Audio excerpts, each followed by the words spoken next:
Over 1 million teachers use iExcel in their classrooms every day for one reason. They love it. Why? iExcel is where the magic happens. With just one platform, teachers can personalize learning for every student. iExcel gives teachers all the tools they need to enhance and differentiate instruction without adding work to their plates. Plus, iExcel has decades of expertise and has proven to be effective. Studies on more than 70,000 schools across nearly 50 states show that those who use iExcel outperform others on state tests. Ready to bring the magic to your school? Visit iexcel.com/PM to learn more. You're listening to Monday Matters, a Principal Matters podcast production. Okay, hi everybody. It's Dr. Jen Schwanke with Will Parker. Hi, Will. Hi, Jen. I am here to just kick off today's Monday Matters. And so listeners, as you know, for Monday Matters, usually Will and I just sit here and chitty chat, and we talk about the things that are on our minds. And today, as we did last week, we're shifting it just a little bit. Will does a lot of working with masterminds with groups all around the country, really. And so he's recorded one today. So this isn't actually going to be Will and I chatting, but I will definitely be listening as Will does the sharing about some lessons from some leaders in Ohio. So we just wanted to introduce that. Will, anything I'm missing about today's No, thanks for that great introduction, Jen, because I can't wait for people to listen to this conversation. This is a different group than the one I introduced in the last Monday Matters. It's a group that I call my Impact Mastermind. These are leaders, most of them are charter school leaders. And so this is going to be a really interesting conversation. So I hope you enjoy it. And Jen, I hope they also are checking out your new newsletter. Tell listeners how they can connect with that. Yes, this has been so fun, Will. It's the subscriber list really got big quickly, and so it's kind of fun to be able to reach so many principals every week. So, and by the way, Will, I decided to go down to every other week because I didn't want people to get sick of me. And I had a bunch of people write and say, please no, I want you to keep doing it weekly. So for right now, I know it was very sweet. So right now I'm going to, and if people are saturated, they can just delete it. It's fine. But find me at jenschwanke.com, and there is a place to subscribe there. Well, thank you, Jen, for writing that. And Principal Matters listeners, you can check out today's resources and, more than 500 episodes of our podcast at my website at williamdparker.com. But we hope that you enjoy today's conversation about making an impact with my friends from this Ohio Mastermind. Hi, friends. This is Will Parker, host of Principal Matters, the School Leaders Podcast, where each week we bring you inspiring, innovative, and imaginative ideas for your own school leadership. And this week, I'm bringing in a conversation with a group I call my Impact Mastermind from across the wonderful state of Ohio. And I want to introduce them to you because I want to bring this conversation to listeners today, to you listeners, about how collective learning together as leaders is an effective way to keep growing. If we're going to be leading schools of learning, we have to keep learning ourselves. So let me just quickly introduce my friends in the room. I'm just going to call on each of you and ask you to share who you are, what your title is, and where you are today. Kelly, why don't you go first? My name is Kelly Brodzenski. I am the principal down here at a public charter in Canton. Welcome, Kelly. Danielle? Hello, I'm Danielle Morris. I'm the elementary principal at Odella. We are an online school and serve students all across the state of Ohio. Good morning, Danielle. Julie? My name is Julita Flowers, and I'm the proud school leader of Discovery Academy in Toledo, Ohio. We are an elementary school serving grades K through 7. Welcome, Julie. Good morning, Breen. Good morning, Will. My name is Breen Slauter. I am the high school division principal at Odella, serving students across Ohio in grades K through 12. Thank you, Breen. And Renee? Good morning. I'm Renee Holt. I'm the principal at Still Academy in Akron, Ohio. We are a dropout recovery prevention high school. And I'll give a quick shout out to some of our members that were not able to make it today. Jared Hawk, Allison Chardell, Joe Weisen, Ken Goodrum, and Chris Brooks, which means all the guys decided to just not be here today. So I have an entire the power hour of women leaders in this conversation.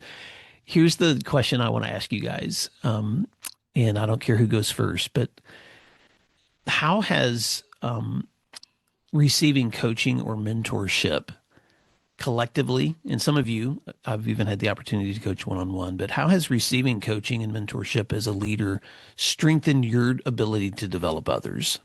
Let's just start there. How has receiving mentorship and coaching strengthened your ability to develop others? For me, the coaching and leadership experience with Will Parker has developed and strengthened my ability to listen and drill down to the actual issue at hand.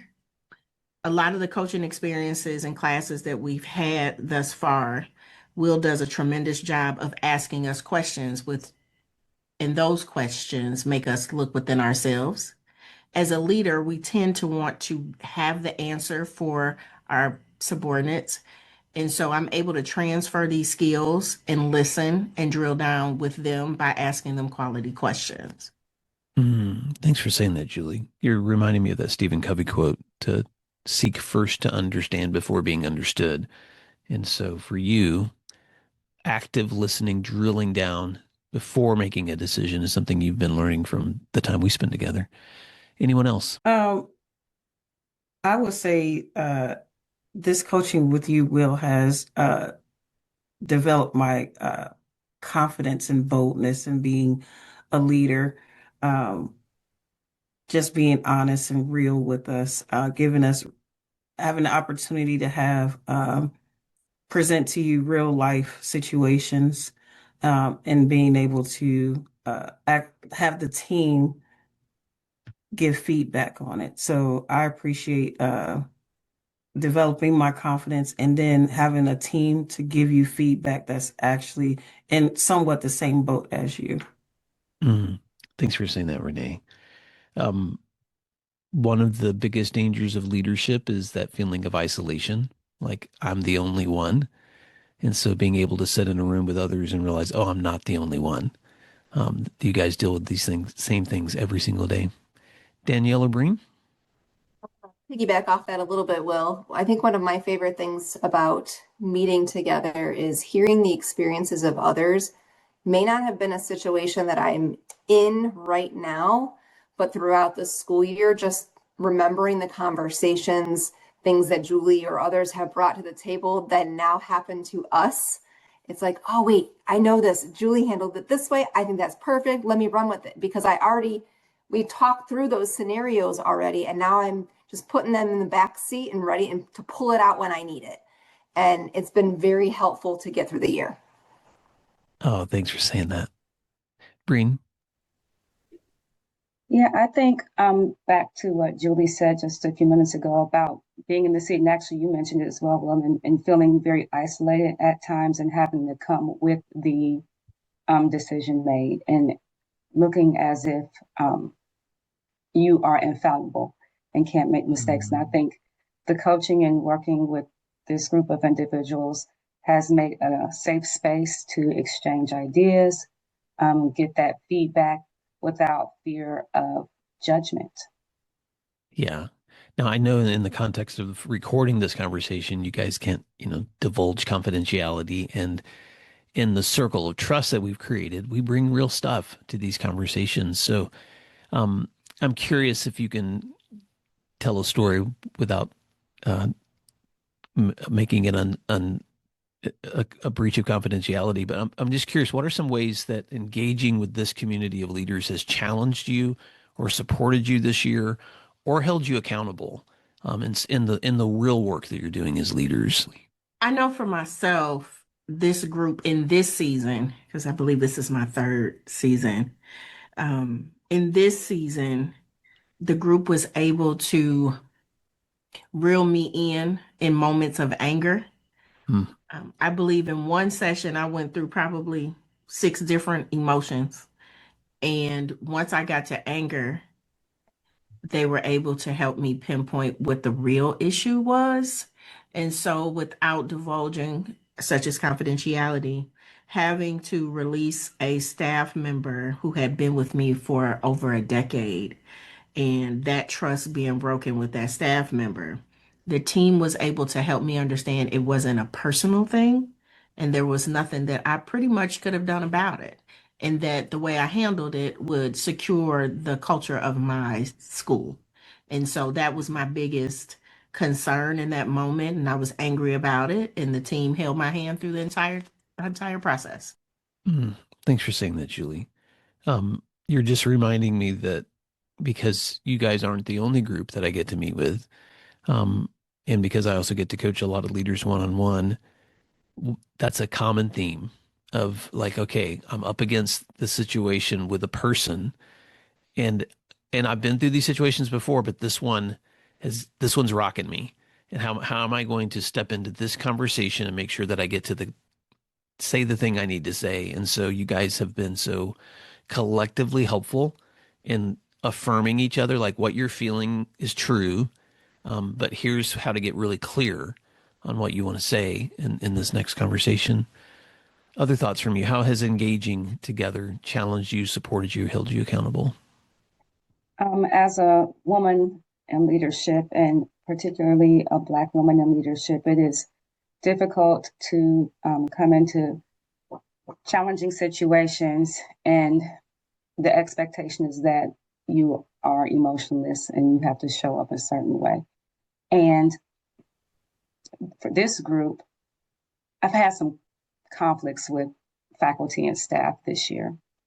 And this group has helped me to be able to step away from my feelings in the moment and look at my documentation, take a look at my data when making decisions, whether those decisions are to move forward in certain areas and do it logically, or whether to listen to my feelings in my heart. Either way, being able to bring all of that to the group and help sort through it with others has been truly impactful.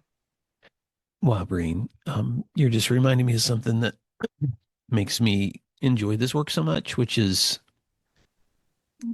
giving leaders the opportunity for clarity. Because you said a lot in that statement of like, I'm bringing my emotions, I'm bringing the data, I'm bringing my evidence, I'm bringing my history, I'm bringing all this stuff that I have to bring to this conversation to make the right decision.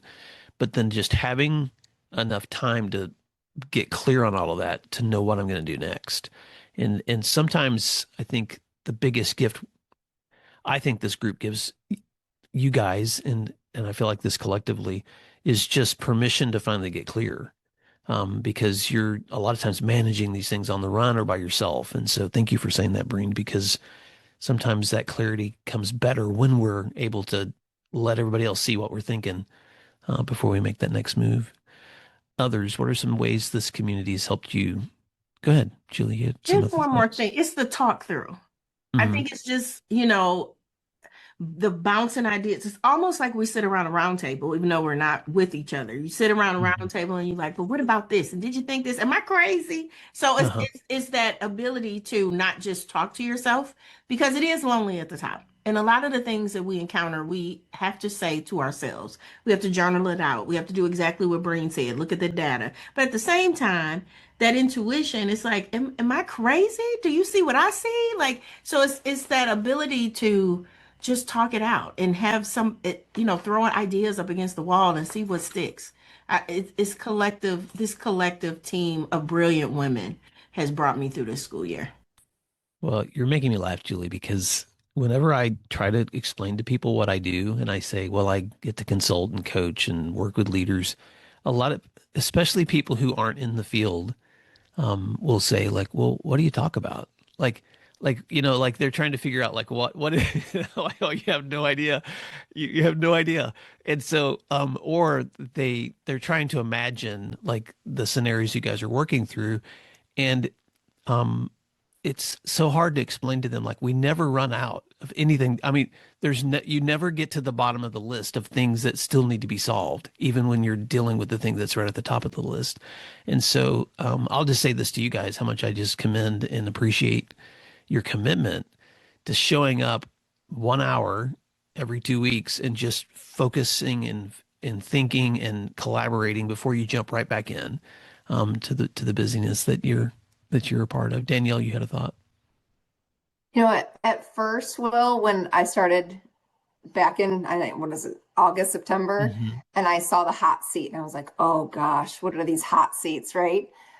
But I think in the beginning, as nerve-wracking as I felt going into the hot seat, like Julie said, just being able to talk things out with other people that have either gone through it already or will go through it, I feel that it makes me as a new leader, because this is only my second year in a principal role, be able to see the bigger picture of where are we taking a team under us and looking at the goal at the end of the school year, because I'm just taking 1 year at a time.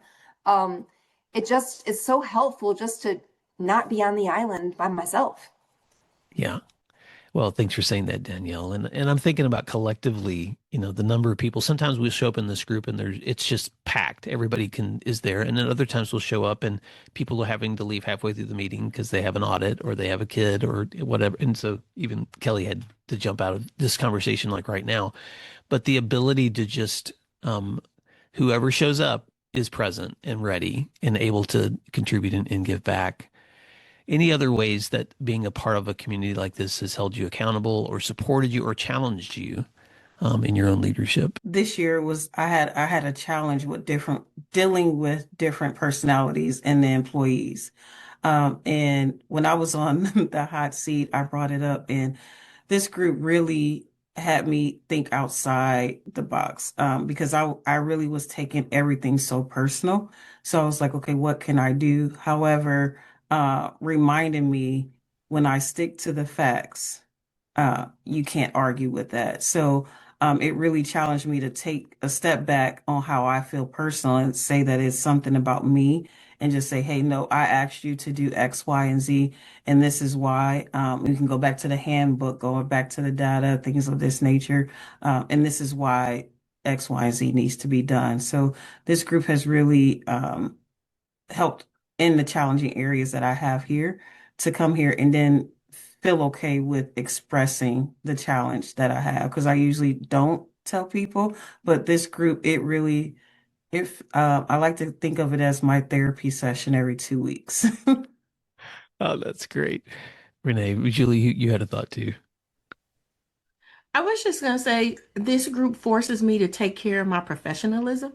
So the books that you give us and the chapters that we read, like normally I would make an excuse. I don't have time to do, or time, but you really encourage us to tap into our time. And because I like reference points and I like to know what I'm talking about, and not just spitting from the hip like I normally do, I like to reference to the book when I speak to my team. So a lot of the conversation that we have, I take it and put in a professional box based off what is in the books that you give us. So the readings have always been instrumental for me. Thanks for saying that, Julie. And you actually just stepped into a question I was curious to add to the conversation, which I'm just curious, like, how do these kinds of the work that we do together, I'm curious how it translates back to your work once we're out of these meetings. Like, I'm curious how it might even translate into the way you're working with some of your teams and teachers. So anyone want to speak to that? How are you scaling this even into your own work, the kind of collaboration and conversations that we have with this group? For my team, I literally take the readings back. I write a lot of notes. I listen to a lot of the things that other people implement, and I ask them, would you like that? What do you think about that? I do a newsletter, but I could also do something different. I could also add more things. I've heard some of the ideas that the team has put out, and I bring it to my team. I send my team to talk to Will. They get excited. They're like, is it our turn to go talk to Will? So now they want to be a part of it, but I use a lot of the questioning techniques. I practice the pause. I listen a lot. I ask another question that generates another question. And so I do take a lot of the strategies back to the team. So it's been Well, beneficial. and you've been bringing your team to the conversations with some of the in-person times that we've all been able to have together. So thank you for that too, Julie. You're welcome. Danielle and Breen, I'm really curious because you guys get to work as a team along with Chris, who's not in the meeting, but is an active part of this group. I'm just curious, you guys meet regularly as a team, but then you also meet here. And so I'm just curious, like what that dynamic, what's different about this dynamic versus the dynamic you guys have in your regular team meetings, or how does one complement the other? Our regular team meetings, I think, are very heavily centered, as they should be, around school improvement, academic gains, data, whereas this feels very much more about the process behind the work, how we actually, as leaders, lead that work, and what that looks like, feels like, sounds like, without there being this overarching like evaluative stance, because at the end of the day, Danielle and I do work very closely with Chris, but he's also our manager. So there's always that level of evaluation tied to some of the meetings, whereas this work with this team does not feel that way at all. And it's less about digging into the data and looking at the numbers and actually looking at how we are, not just as leaders, but how we are as just human beings. One thing I was going to say that has impacted, it's kind of back to the previous question you asked. Several weeks ago, you gave us a list of coaching questions, and I don't even know if you knew you were doing this, but I copied them and wrote them down, took a screen snip of the slide you had, I wrote them down, and it's impacted the way I do one-on-ones with my assistant principals and lead counselor. I asked those questions and prompt them. There were 7 questions, and I used them to prompt them, and it's actually made them do the heavier lift, and it shifted the way I do one-on-ones away from that data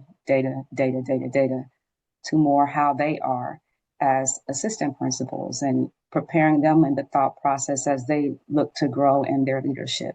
So thank you for that. Breen, you're making me feel like sorry, I'm going to use a basketball analogy because it's the NBA playoffs and I follow the Oklahoma City Thunder and I love to watch those teams play. And when you see a great team run a good play, you're like, oh man, there's some good coaching going on behind that.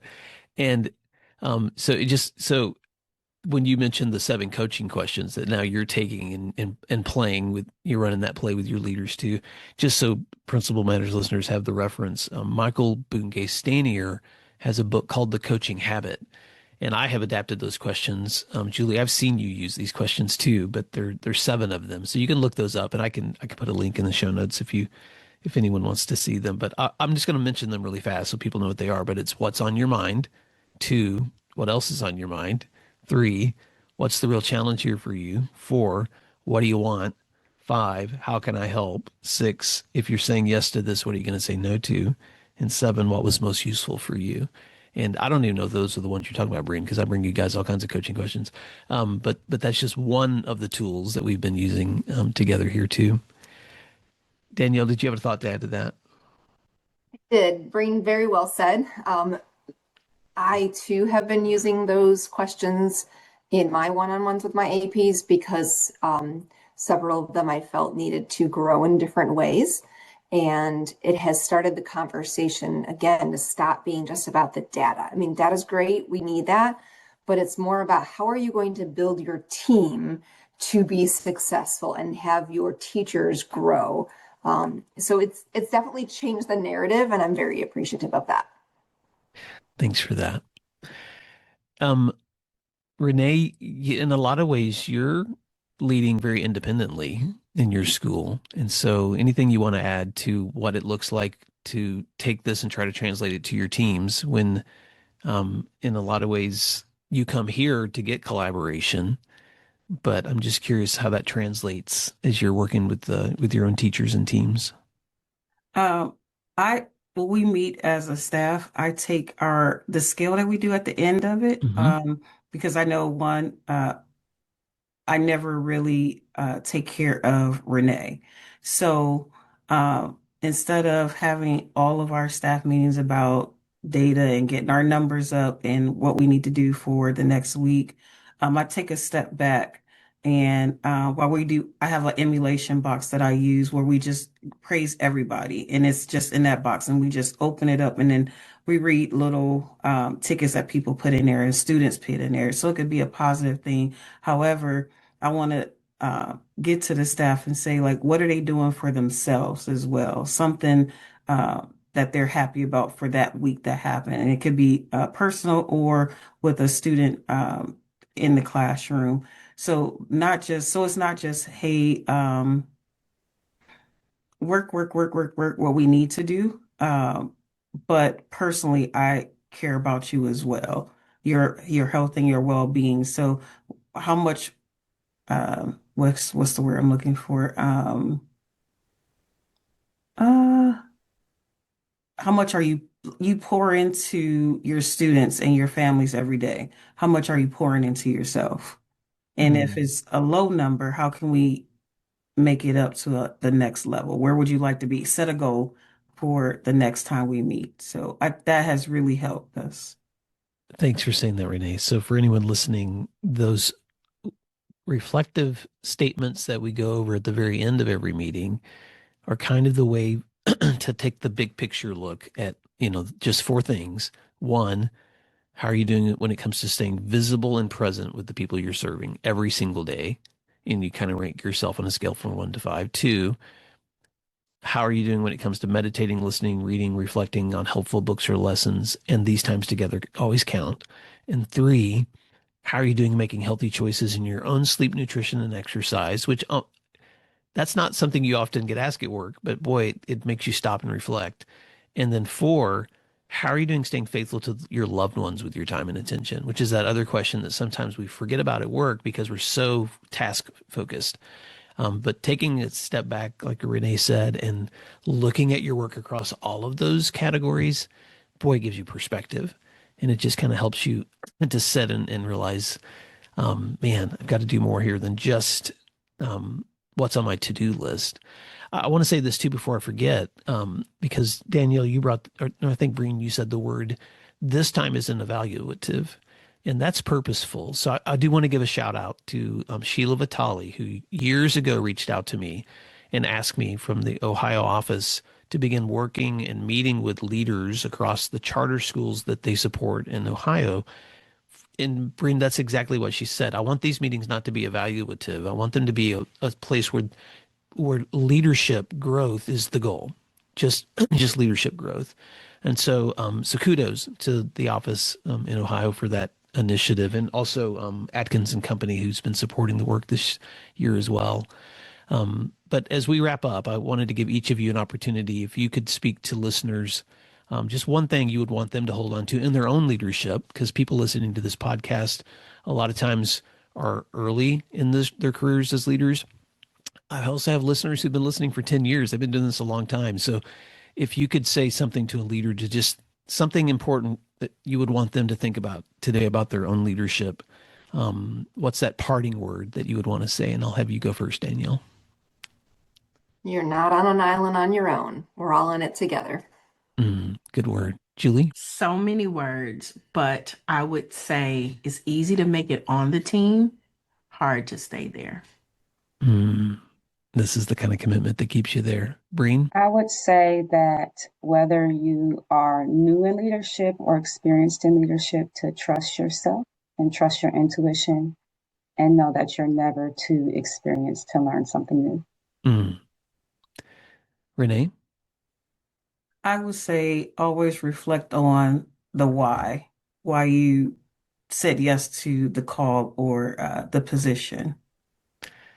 Well, as I reflect on the why I show up for this and with this group every single week, guys, I'm just so inspired by your work. And I just want to say publicly to each of you just how tremendously proud I am of the great work that you do. And thank you for the opportunity to bring your voices to our listeners. So Danielle Morris and Julie Flowers and Breen Slauter and Renee Holt. And I know we heard the voice of Kelly earlier too, who had to step out right in the middle of the meeting. But to each of you, thank you for all the work that you do, and to the other mastermind members who weren't here today but might listen into this, thank you for your tremendous work. And for Principal Matters listeners, I hope that you walk away from this conversation today remembering that you're not alone either. This is an opportunity for us to continue to grow collectively. So reach out, and I'm going to put the contact information for each leader in this room in the show notes.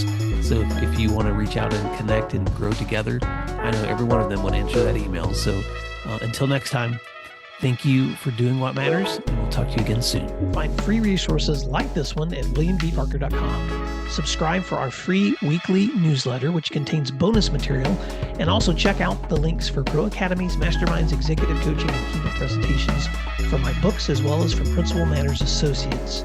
You can find out more under our speakers tab at williamdparker.com.